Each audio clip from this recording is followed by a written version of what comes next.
वेद प्रेमियों सुधीर श्रोताओं, संप्रति हम सब ऋग्वेद के दूसरे मंडल के 18वें सूक्त के 6ठे मंत्र की व्याख्या में प्रवेश करने जा रहे हैं। मंत्र दुष्टारिष्ट हैं गृत्समद, छंद है त्रिष्टु, देवता हैं इंद्र। शीर्षक है सोमपानार्थ इंद्र का आवाहन। अब संबंधित मंत्र का सर्वप्रथम सस्वर पाठ हो जाए।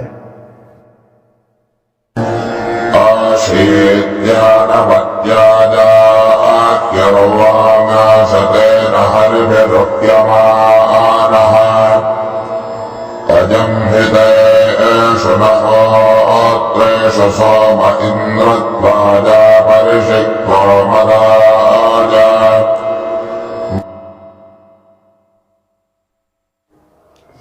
इस छठे मंत्र में इंद्र से जीवन यज्ञ में शीघ्र ही आने का आवाहन है। तो इंद्र क्या हैं, इस विषय में कहा जा चुका है बहुत कुछ, लेकिन अर्थ करते समय यह समझें कि इंद्र या तो उस परम शक्ति परमात्मा का नाम है, जहाँ व्यापकता लेनी हो वहाँ उसका अर्थ लिया जाए, जहाँ थोड़ा कुछ संभल कर या सिमट कर अर्थ करना हो वहाँ उसका अर्थ आत्मा लिया जाए, क्योंकि इंद्र वही आत्मा भी कहा गया है। प्राण हो वही इंद्र, और आत्मा व इंद्र यह सब कहा ही गया है। तो अर्थ जहाँ सटीक बैठे उसी से जोड़ना चाहिए। इसी तरह से सोम शब्द जो है वो भी बड़ा व्यापक शब्द है इंद्र की ही तरह, और ऋग्वेद में इंद्र और अग्नि, इसके पश्चात जो तीसरा देवता है जिसके विषय में सर्वाधिक मंत्र हैं वो सोम है। तो सोम का बड़ा महत्व है। इससे सोम को केवल एक मादक पेय के रूप में लेना बड़ी भूल है। सोम एक वैश्विक ऊर्जा का प्रतीक है और सद्विचार का, सौम्यता का, सात्विकता सबका प्रतीक सोम माना जाना चाहिए।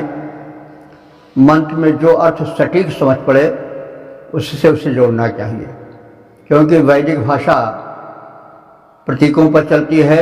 सूत्र में बहुत अधिक कहने कि उसमें आवश्यकता है, समझने की आवश्यकता है। मंत्र सूत्रवत हैं, तो इसलिए शब्दों की व्यंजकता पर अधिक ध्यान देने की आवश्यकता है। तो इंद्र, हे इंद्र, त्वाया मदाय, त्वाया माने तुम्हारे, मदाय माने आनंद के लिए। मद माने आनंद होता है।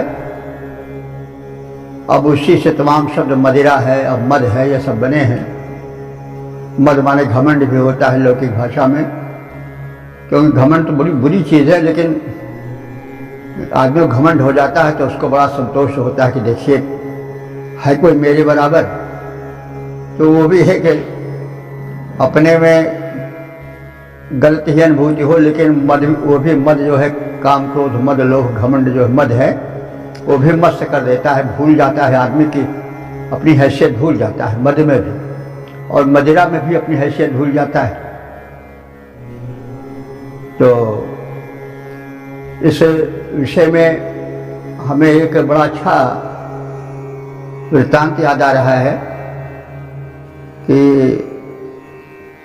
हमारे चाचा जी कहा करते थे कि एक बार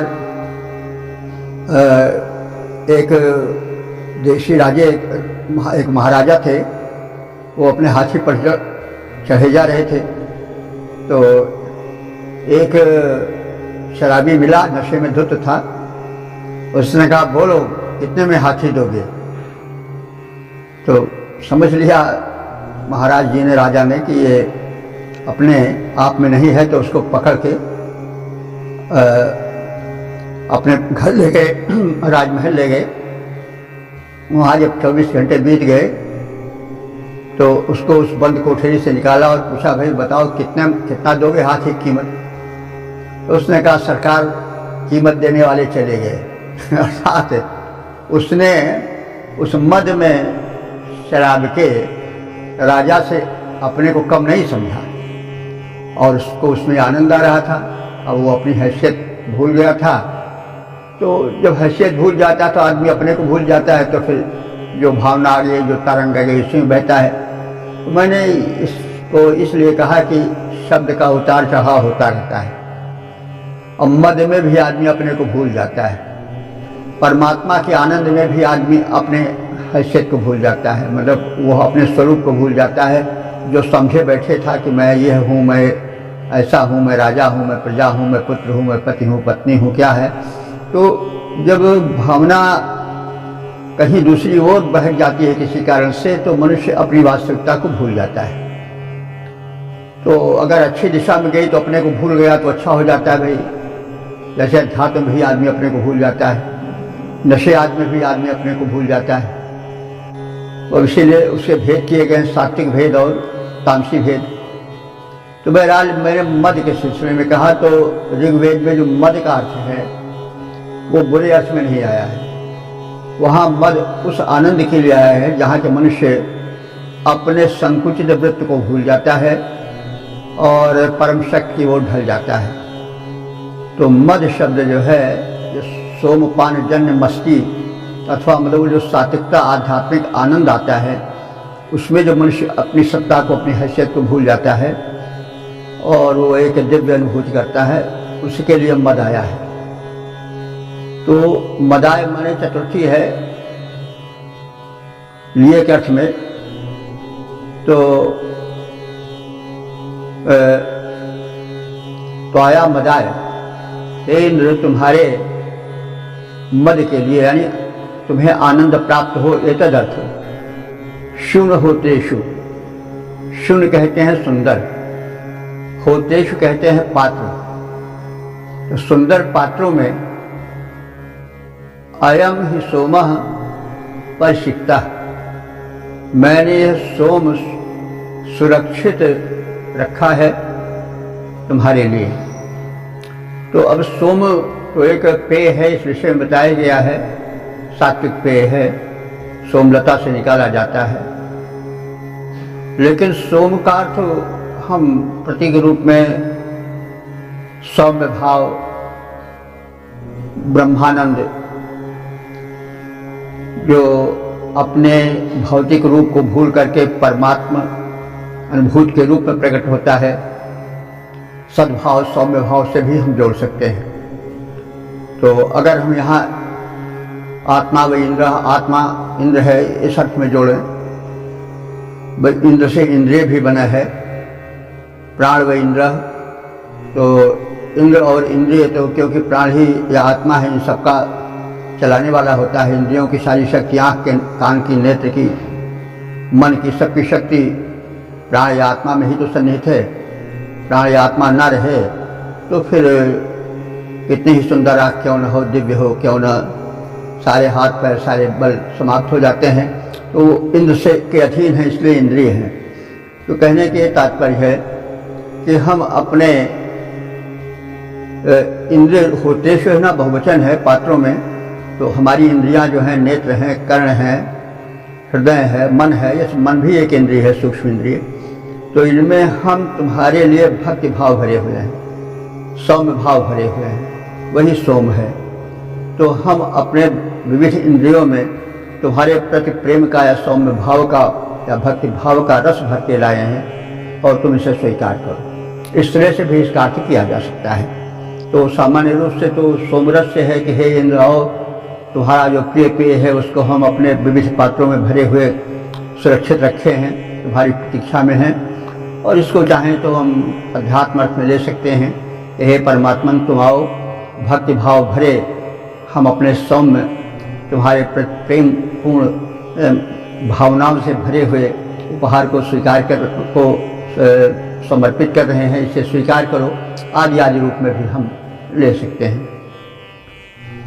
तो अब इसलिए भक्ति में सराबोर भक्त उपासक कह रहा है कि हे मेरे परमात्मा, हे इंद्र, तुम आओ हमारे पास, शीघ्र आओ। अशीत्या, आशीत्या माने 80, नवत्या माने 90, शतेन माने 100, हरिभी माने घोड़ों के द्वारा, ऊह्यमाना माने लाए गए। तो तुम 80 घोड़ों से आओ, 90 घोड़ों से आओ अथवा 100 घोड़ों से आओ, वे घोड़े तो फिर लावें। तो अब यह मतलब शीघ्रता से आने का व्यंजक है। यानी कोई रथ खींचा जा रहा है तो इंद्र के रथ में तो हरि यानी हरि नाम के 2 घोड़ों का ही सामान्य चित्रण है। आप पिछले मंत्रों में देखे हैं कि 10, 15, 20, 25, 50 होते हुए फिर 70 तक आया कि 70 घोड़ों से अब और आतरी बढ़ी, तो अब इसमें कह दिया गया कि तुम जो है वो 80, 90, सैकड़ों घोड़ों से आओ। तो इससे मतलब क्या कि अब एक भावना का अतिरेक है। अब भक्त के हृदय में उस ज़्यादा सुध नहीं रहती, वो सोच रहा है कि मतलब उसमें भूल गया है अपने को कि आप 80 घोड़े 100 घोड़ों से युक्त रथ पर आओगे तो और जल्दी पहुंच जाओगे। तो वो अति तीव्रता के लिए ये सब व्यंजक है, ये खो जाता है। वैसे में परम शक्ति तो जो है वो अदृश्य है। परमात्मा तो किसी ने उसको देखा नहीं, मैं का जानू राम को नैनो कभो न दीठ। तो उस परम शक्ति को किसी ने देखा तो है नहीं। भावना में, जिस भावना में जो चाहता है उसको उस भावना में देख लेता है। किसी ने उसको राम के रूप में देखा, किसी ने कृष्ण के रूप में देखा, किसी ने गिरधर गोपाल के रूप में देखा, किसी ने मदन मोहन के रूप में देखा, किसी ने हनुमान के रूप में देखा, किसी ने शिव के रूप में देखा। देखने वाले अपने अपने रूप से देख लेते हैं। वैसे उसका कोई रूप है नहीं, भावना के प्रवाह में एक रूप बन जाता है। तो वैसे ऋग्वेद में जो है वो परम देव जिसके प्रति जो है उपासक आसक्त है वह है इंद्र। तो इंद्र को वह बुला रहा है। तो इंद्र तो वास्तव में जो वैदिक इंद्र है उसका कोई शरीर नहीं है, वो तो सूक्ष्म है, लेकिन भावना में सूक्ष्म स्थूल बन जाता है। तो आप देख सकते हैं कबीर तो आज के उपासक हैं और निर्गुण उपासक थे। निर्गुण का मतलब हुआ जैसे कोई शरीर नहीं है, लेकिन वो भी जब भक्तिभाव में डूब जाते हैं तो कहते हैं कि नैना अंतर यावतूँ और त्यों पलक झप्यूँ, ना मैं देखूं और को ना तो ही देखने दूँ। हे मेरे प्रियतम आओ, मैं जैसे तुम आओगे अपने पलक में बंद कर लूँगा, ना मैं किसी दूसरे को देखने दूंगा और न तुम्हें देखने दूंगा न मैं देखूंगा, न और किसी को देखने दूंगा। नैना अंतर्याम तू त्यों ही पलक झपको, जैसे वैसे मैं पलक बंद कर लूँगा, ना मैं देखो और को, ना तो मैं किसी दूसरे की ओर देखूंगा और ना तुम्हें देखने दूँ, ना तुझे दूसरे को देखने दूंगा। मतलब ये क्या है, मतलब अब यहाँ पर जो प्रेम है वो जब संलग्न हो जाता है तो फिर ये नहीं कि कोई इस पर यह अर्थ निकालने लगे कि तो बड़े स्वार्थी हैं और एक दूसरे को भी नहीं देखने देंगे। नहीं, वो एक प्रेम की पराकाष्ठा है। तो अब कबीर तो निर्गुण थे, हाथ पैर वाले ब्रह्म को नहीं एक शक्ति के रूप में अनुभूत करते थे, लेकिन जब भावना बन जाती है तो उसमें निराकार भी साकार बन जाता है। तो वही बात यहाँ भी है।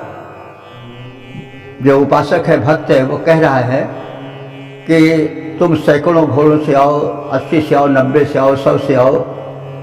तो इसका मतलब हुआ कि अब वो एक भावना में है कि भाई तीव्रता से कैसे आ पाएंगे, तो जितने घोड़े होंगे उतनी तीव्रता होगी। तो यह एक जो भक्ति भाव में बदहवासी सी आ जाती है उसका प्रतीक है।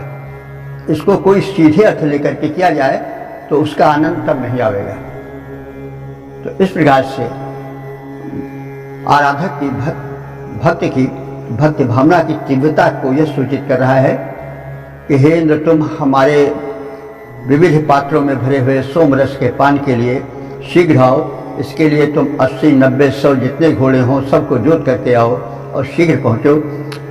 अर्वांग आया है, अर्वांग माने होता सम्मुख, हम मुझे उपासक के सम्मुख, आया ही माने आ जाओ। तो हे इंद्र, तुम्हारे आनंद हेतु सोमरस को सुंदर पात्रों में सजा कर रख दिया गया है। अब 80, 90, 100 घोड़ों को नियोजित करके अपने रथ में हमारे पास शीघ्र ही आ जाओ, तुम्हारी प्रतीक्षा है और अब वो प्रतीक्षा नहीं सही जाती है। इसी अतिरेक में कबीर ने कहा था कि कै बिरहिनु कै मीठ दे, कै आपा दिखराए, रात दिवस का दाझड़ा मोटे सहा न जाए। अब जो रात दिन में तुम्हारे वियोग में जल रही, यहाँ पर उन्होंने अपने को नारी मान लिया है, ये भावना का अतिरेक है। तो जल्दी आओ, नहीं तो फिर प्राण नहीं रहेंगे, ये सब एक भावना का अतिरेक है, इसलिए उसको उसी भाव में देखना चाहिए। तो इस प्रकार से एक प्रेम की अनुरक्ति की तीव्रता की एक पराकाष्ठा इसमें दिखाई गई है। तो अब 80, 90, 100 घोड़ों से को नियोजित करके हमारे समीप आओ, हम तुम्हारी प्रतीक्षा में हैं, विलंब मत लगाओ। पद रूपांतरण है, इंद्र तुम्हारे हेतु पात्र प्रिय गए सजाए, वे सब उत्तम सोम सरस से भरे भराए। 80 से 100 अश्व नियोजित रथ से आओ, यह सुखदायक सोमपान करके सुख पाओ। ओम वेद प्रेमियों, सुधी श्रोताओं, संप्रति हम सब ऋग्वेद के दूसरे मंडल के 18वें सूक्त के 7वें मंत्र की व्याख्या में प्रवेश करने जा रहे हैं। मंत्र दुष्टार शीघ्र से मध्य है, छंद त्रिष्टुप है, देवता इंद्र है। संबंधित मंत्र का प्रतिपाद्य है इंद्र से शीघ्र आने का अनुरोध। अब संबंधित मंत्र का सर्वप्रथम सस्वर पाठ हो जाए। नमः ब्रह्मेन्द्रयात्यच्छा विश्वा हरे दुर्जश्वारथस्य पुरुत्राहि विहव्यो बभूथास्पञ्चो रसमते मादजस्मात्। अब हम 7वें मंत्र की व्याख्या में प्रवेश कर रहे हैं।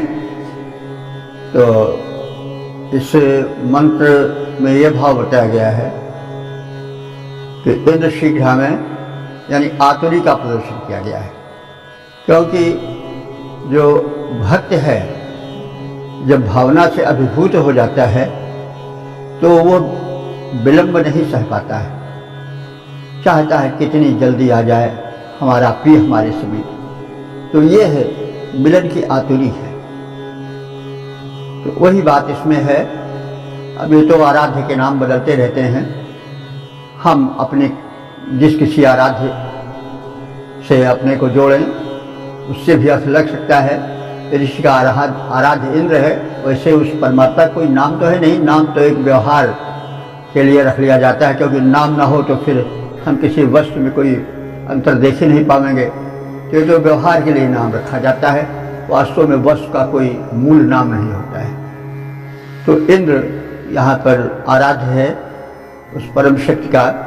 हे इंद्र, मम ब्रह्म, ब्रह्म कहते हैं, ज़्यादा तो प्रसिद्ध लोग कहते हैं कि परमात्मा को, परब्रह्म परमात्मा को, लेकिन ब्रह्म का अर्थ वेद, वेद भी होता है या वेद मंत्र भी होता है। तो यहाँ पर ब्रह्म का अर्थ वेद मंत्र से होगा, वेद के स्तोत्रों से होगा।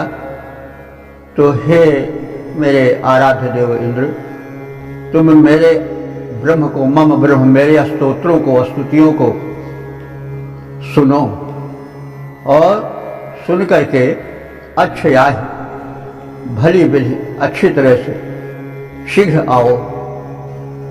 और एतदर्थ रथस्य धुरी, रथ के जुए में विश्वाहरि धिष्य, जितने तुम्हारे घोड़े हैं सबको जोड़ दो।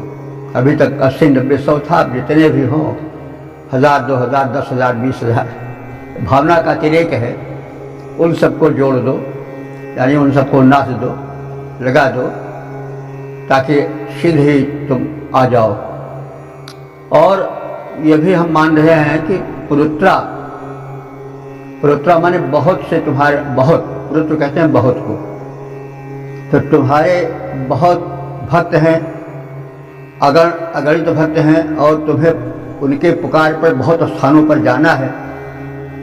इसलिए और आवश्यक है कि तुम्हारे पास जितने घोड़े होंगे उतने रथ की गति तीव्र होगी, तो उन सब को तुम जोड़ो और तुम हमारे यज्ञ में आहूत हो, और इसी प्रकार से विहत्य अन्यों के यज्ञ में भी आमंत्रित हो। यह सब होते हुए भी हे शूर इंद्र, हे शूरवीर इंद्र, अस्मिन सवने, हमारी इस यज्ञ में जो सवन हो रहा है, सोमरस निचोड़ा जा रहा है, उसको पान करने के लिए तुम जल्दी से आओ और मादयस्व, उसका पान करके आनंदमग्न हो जाओ। तो तुम्हारे अनेक भक्त हैं, उपासक हैं, सब तुम्हें बुलाते हैं, सबके पास तुम्हें जाना है। तो इसलिए शीघ्रता के हेतु तुम जितने घोड़े तुम्हारे हों उन सबको रथ में जोड़ो, मतलब अधिक से अधिक शीघ्रता करो, और हमारे यज्ञ में तो ज़रूर पहले आओ, क्योंकि हमारा सोम प्रतीक्षा कर रहा है। हमारी व्याकुलता, हमारी भक्ति भरी भावना तुम्हारे प्राप्ति के लिए, दर्शन के लिए, उपस्थिति के लिए आकुल है, व्याकुल है। अब विलम्ब मत लगाओ। हे इंद्र, तुम अनेक स्थानों में आमंत्रित हो, हमारी प्रार्थनाएं स्वीकार करके अपने रथ में सभी अश्वों को नियोजित करके हमारी इस यज्ञ में, हमारी शुभकर्म में, हमारी इस उपासना में आओ और हमारे द्वारा प्रस्तुत सोमपान को स्वीकार कर उससे आनंद प्राप्त करो और हमें भी सुखी बनाओ, आनंदित करो। पद रूपांतरण है, इंद्रदेव तुम आमंत्रित बहुतों के द्वारा, इंद्रदेव तुम आमंत्रित बहुतों के द्वारा, फिर भी तुमसे वीर इंद्र अनुरोध हमारा, अपने रथ में जोड़ो निज अश्वों को सारे, अपने रथ में जोड़ो निज अश्वों को सारे, आनंदित इस यज्ञ में बनो पूज्य हमारे, सोमपान कर आनंदित इस यज्ञ में बनो पूज्य हमारे। ओम ओम वेद प्रेमियों, सुधी श्रोताओं, संप्रति हम सब ऋग्वेद के दूसरे मंडल के 18वें सूक्त के 7वें मंत्र की व्याख्या में प्रवेश करने जा रहे हैं। मंत्र त्रिष्टुप नामक छंद में निबद्ध है। मंत्र दृष्टा ऋषि संगीत समर्थ, देवता हैं इंद्र, प्रतिपाद्य है इंद्र से सबल संरक्षण मिलता रहे। अब संबंधित मंत्र का प्रथम सस्वर पाठ हो जाए। नम इन्द्रेण सख्यं वियोषदस्मभ्यमस्य दक्षिणादुहितात् उपज्येष्ठे वरोऽथे गमस्तो प्राजे प्राजे जिगीवां स्वस्यामा।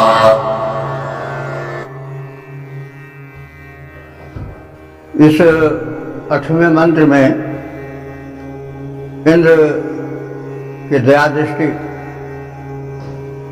उनके दान और दाक्षिण्य प्राप्ति की प्रबल आकांक्षा व्यक्त की गई है, और इंद्र का साहचर्य सदैव बना रहे, उसकी कृपा सदैव मिलती रहे, इसकी प्रार्थना है। इंद्र में सक्षम ना वियोषत, इंद्र माने इंद्र के साथ मैं सक्षम, मेरा जो मैत्री भाव है, ना वियोषत, कभी टूटे नहीं, वियुक्त न हो। तो इंद्र में सक्षम न वियोषत, इंद्र से जो मेरा मैत्री भाव है, संबंध है, वो कभी टूटे ना। अस्य दक्षिणा, इस इंद्र का दाक्षिण्य, दयालुता और दान जो है वो सदैव समान रूप से बना रहे। अस्मभ्यम दुहित, हमको वो मिलता रहे। वरूथे, वरूथे माने उत्तम। ज्येष्ठे माने दाहिने, गभस्तो माने हाथ, गभस्त हाथ कहते हैं। उपसमीप रहे। हे इंद्रदेव, तुम्हारा जो दाहिना हाथ है वो नित्य हमारे समीप रहे, यानी उस आपके दक्षिण कर की छाया में हमारा जीवन बीते। दाहिना हाथ देता है ना, इसीलिए उसको दक्षिण कर भी कहते हैं। दक्षिण माने जो अनुकूल हो वो हो, दक्षिण माने दक्षिणा भी बनता है, तो देता तो दाहिना हाथ है। कमाने में भले सहयोगी बाम रहता है, लेकिन देने में दाहिना हाथ रहता है। हमारे शरीर में कितना तालमेल है। बायां हाथ कभी विरोध नहीं करता है, साहब कमाता तो मैं ही हूँ और बस आगे तुम क्यों रहते हो, इससे उसको दो झापड़ मारे, यह नहीं। हमको प्रत्येक से शिक्षा लेनी चाहिए। दो हाथ हैं, कमाने में दोनों हाथ रहते हैं, लेकिन अगुआ बना, मालिक बना कौन रहता है? दाहिना हाथ। लेकिन बायां हाथ उसका विरोध नहीं करता है। मैं तो तुम्हारे साथ साथ श्रम कर रहा था और तुम्हें जो देखो अगुआ बने हो, नहीं। प्रकृति ने हमें कदम कदम पर शिक्षा दी है। हम उसके शिक्षाओं का, उसके उपदेशों का, उसकी आज्ञाओं का, उसके नियमों का उल्लंघन करते हैं। इसीलिए स्थान स्थान पर धोखा खाते हैं, गिरते हैं, कष्ट उठाते हैं। तो देखिए यहाँ पर दक्षिण हाथ करके ऋषि संदेश दे रहा है कि दक्षिण हाथ आगे है, भक्त उसी की उपासना कर रहा है, लेकिन वाम कर उसका विरोध नहीं कर रहा है। तो इस दक्षिण हाथ को ज्येष्ठ बताया गया है। ज्येष्ठ माने बड़ा। तो हे इंद्र, तुम अपने ज्येष्ठ दक्षिणे करे, अपने श्रेष्ठ दक्षिण हाथ को, दाहिने हाथ को हमारे उपमाने समीप बनाए रहो, यानी उसकी छाया हमें मिलती रहे। और प्राय प्रत्येक युद्ध में, हमारे जीवन में तो स्थान स्थान पर युद्ध है, कभी अपनों से, कभी परायों से, कभी रोग से, कभी शोक से, कभी आजीविका से, यानी भिन्न भिन्न रूपों में हमको युद्ध ही करना पड़ता है। इसलिए प्राय कहे, प्रत्येक युद्ध में गिरिवांशम, आपका दाहिना हाथ हमारे ऊपर बना रहे। और गिरिवांशम श्याम माने हों, गिरिवांशम माने विजयी, और हम प्रत्येक युद्ध में विजयी हों, हमें पराजय का मुख देखना ना पड़े, हमें तुम्हारे दाहिने हाथ की छाया सदैव मिलती रहे, आदि आदि। तो इंद्रदेव के साथ हमारी मैत्री अटूट बनी रहे, हम उनके दाहिने हाथ के निकट रहें। इंद्रदेव के द्वारा हमें सदैव उनका अनुदान, उनका दाहिना हाथ, उनका दाक्षिण्य हमें प्राप्त होता रहे। उनके संरक्षण में रहकर हम जीवन के प्रत्येक युद्ध में, प्रत्येक क्षेत्र में विजयी होते रहे। ऐसी शक्ति की हम याचना करते हैं। पद रूपांतरण है, इंद्रदेव से बनी रहे मित्रता हमारी, इंद्रदेव से बनी रहे मित्रता हमारी, दक्षिण करके निकट रहें, रक्षा हो सारी, अनुदिन हम अनुदान इंद्र का पाते जाएं, जीवन के प्रत्येक युद्ध में जय हम पाएं। ओम वेद प्रेमियों, सुधी श्रोताओं, संप्रति हम सब ऋग्वेद के दूसरे मंडल के 18वें सूक्त के 9वें मंत्र की व्याख्या में प्रवेश करने जा रहे हैं। मंत्र त्रिष्टुप नामक छंद में निबद्ध है। मंत्र दृष्टा हैं ग्रीष्म और देवता हैं इंद्र। संबंधित मंत्र का प्रतिपाद्य है इंद्र के दाक्षिण प्राप्ति की आकांक्षा। अब संबंधित मंत्र का सर्वप्रथम सस्वर पाठ हो जाए। नूनं साते प्रतिबलं दरिद्रदुहे यदिन्द्रदक्षिणावभूनि शिक्षास्तोतृभ्यो मादिदद्भगो नो बृहद्वदेव विदधे सुवीराः।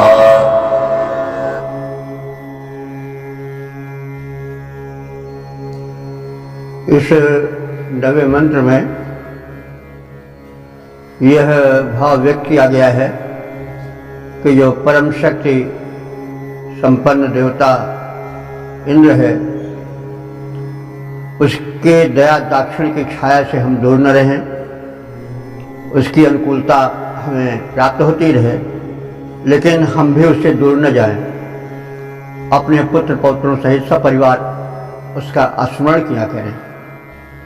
तो यह तो संबंध जोड़ने का एक साधन है ही। हम मतलब निकल गया तो फिर पहचानते नहीं, ऐसी बात नहीं होनी चाहिए। यह विशेष आदमी की कमी होती है कि मतलब निकल गया तो पहचानते नहीं, ऐसी बात नहीं होनी चाहिए।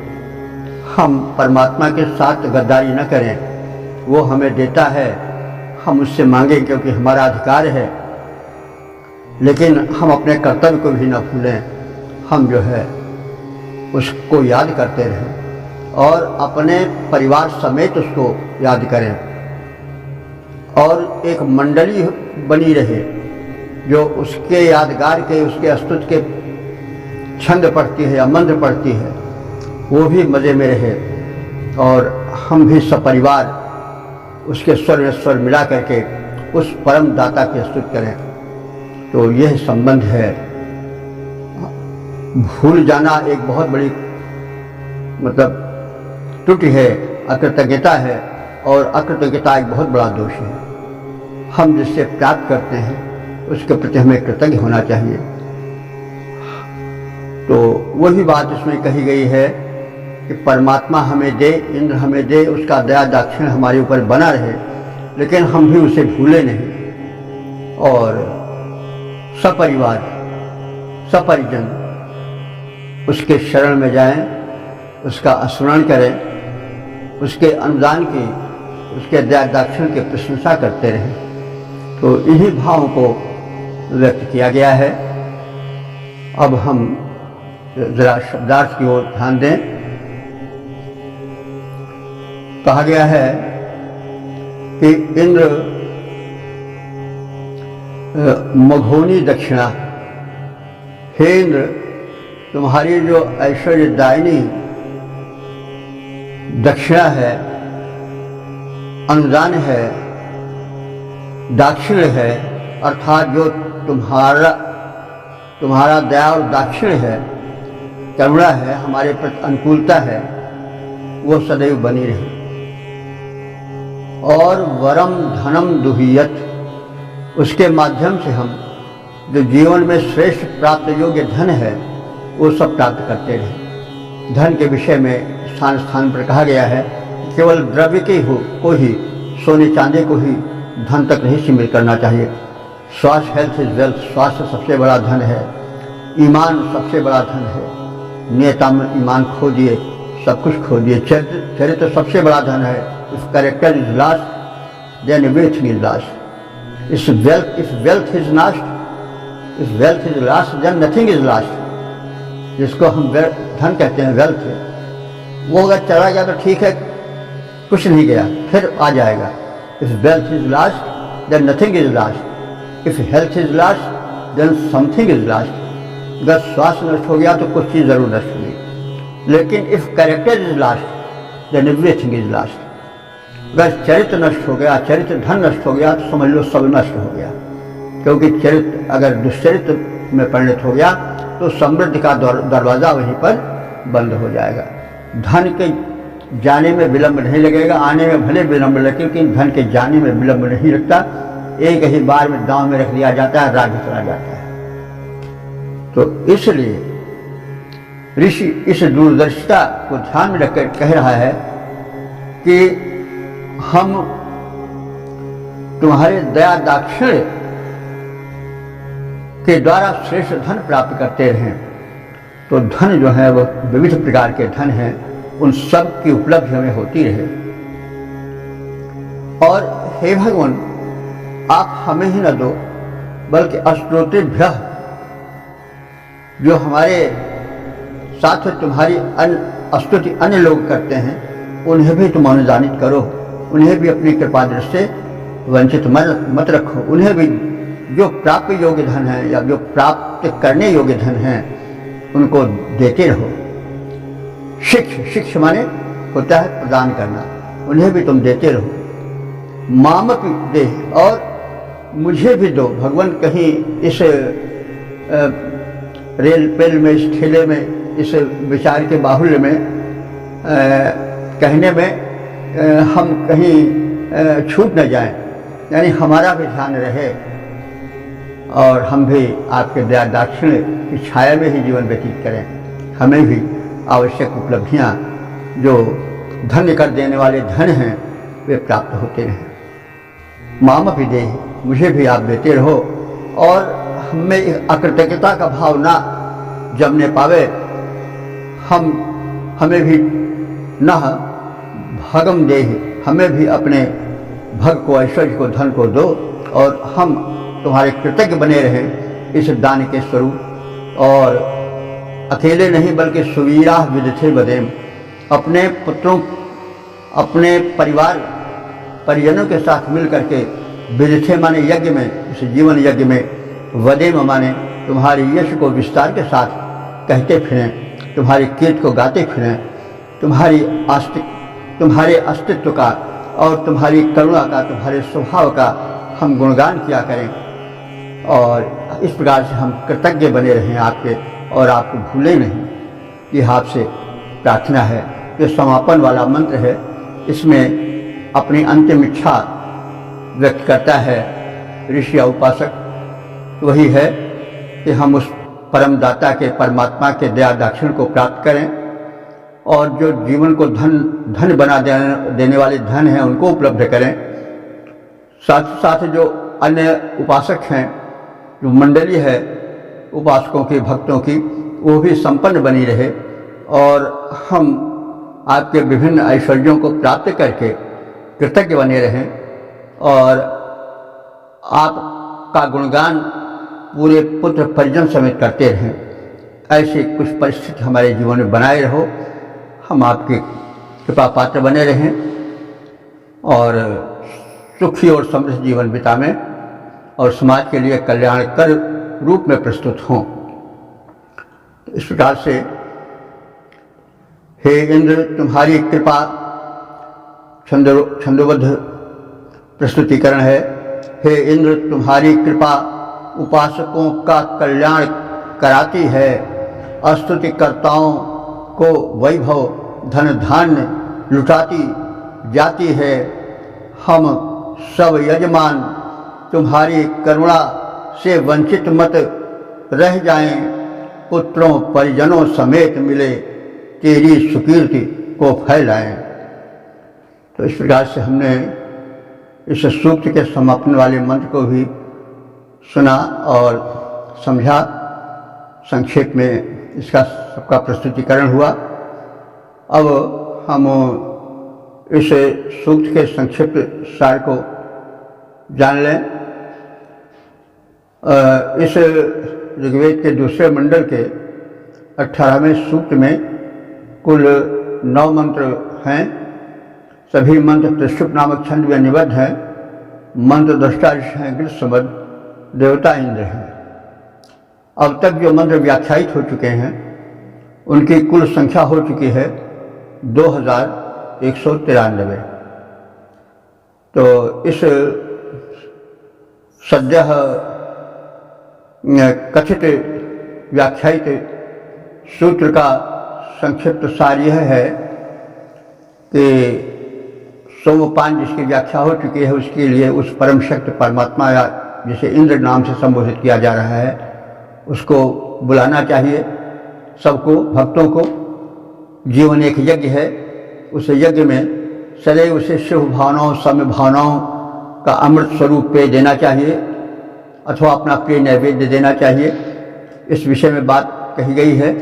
और भक्त के हृदय में जो एक अनुरक्ति उठती है, जो एक भाव तीव्रता उठती है, उसको कई मंत्रों में इसमें व्यक्त किया गया है।